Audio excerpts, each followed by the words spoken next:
Hello' guys, আজি বেবীবা চেনেলটো মই ষ্টাৰ্ট কৰি দিছোঁ। এইফালে আমি মদ খাই আছোঁ। এয়া গাছৰ লগত পাহাৰৰ পৰা আনিছোগে। গাছৰ লগত খাইছোঁ। এয়া গাছ, বাঁহ গাছ। পাহাৰত কাঁইটৰ মাজৰ পৰা আনিছোগে দেই। খাই কিন্তু টেষ্টি লাগিছে। এইফালে ডিম্পি, গাৰ্গীয়ে মদ খাইছিলে। মই মদ খাইছিলোঁ। অসমৰ পৰা অনা মদৰ পিঠা। এইফালে আমাৰ আচল মোবাইলত ব্যস্ত। এইফালে ভিনি খাই আছে।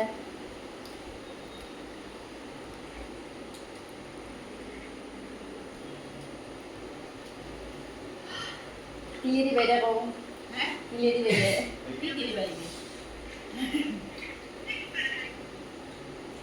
এইফালে এটা টিফিন শেষ কৰি কেনে এইটো খাই আছোঁ। আধা হ'লগৈ, আধা দিছোঁ।